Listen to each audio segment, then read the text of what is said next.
Well, now is the time in our service where we have traditionally always had a story for the children. So I'd like to invite all the children, young and old, young in heart, to please join me down here at the front for story time. Thank you, young man, for being the first one there. Just have a seat anywhere you like. I'm going to get comfortable. I want you guys to get comfortable as well. All right, got one big kid here. I'm looking for some more. Some more. Jake, there's room. All right. Well, this year's story has a really short title. It's called He's Here. And it's the story that we like to call the Nativity. It comes out of Luke chapter 1 and chapter 2. Here we go. Everything was ready. The moment that God had been waiting for was here at last. God was coming to help his people, just as he promised from the very beginning. But how would it come? What would he be like? And what would he do? Mountains would have bowed down, and seas would have roared. Trees would have clapped their hands. But the earth held its breath. As silent as snow falling, he came in. And when no one was looking, in the darkness, he came. There was a young girl who was engaged to a man named Joseph. Now, Joseph was the great-great-great-great-grandchild of King David. One morning, this girl was minding her own business when suddenly a warrior of light appeared right there in her bedroom. He was Gabriel. He was an angel, a special messenger from heaven. And when she saw this tall, shining man standing there, Mary got frightened.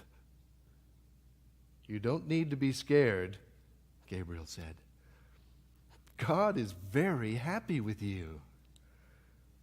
Mary looked around to see if perhaps he was talking to somebody else in the room, but he wasn't.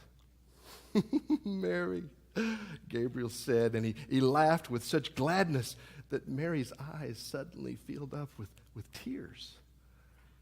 "Mary, you're going to have a baby, a little boy, and you will call him Jesus. He is God's own son. He's the one. He is the rescuer. The God who flung planets into space and kept them whirling around and around. The God who made the universe with just a word. The one who could do anything at all was making himself small. And he was coming down as a baby." Wait, what? God was sending a baby to rescue the world? But it's too wonderful, Mary said, and she felt her heart beating hard. How could this be true? "Is anything too wonderful for God?" Gabriel asked. And so Mary trusted God more than what her eyes could see. And she believed. "I am God's servant," she said. "Whatever God says, I will do." And sure enough, it was just as the angel had said.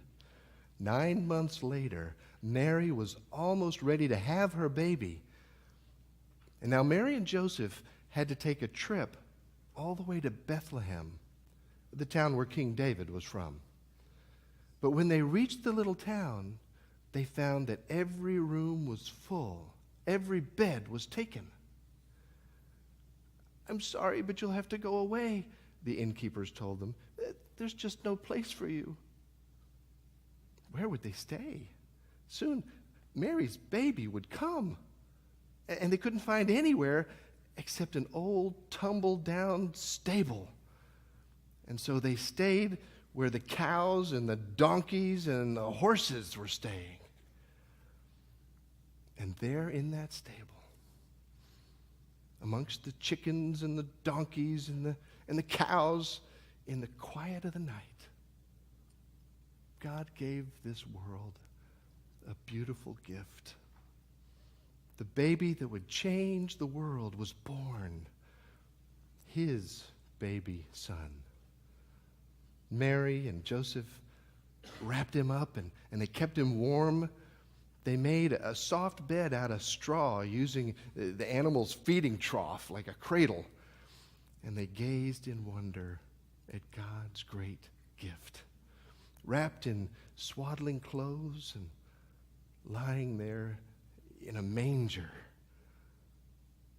And so Mary and Joseph named him Jesus, Emmanuel, which means God has come to live with us. Because, of course, he had. Thank you very much for coming.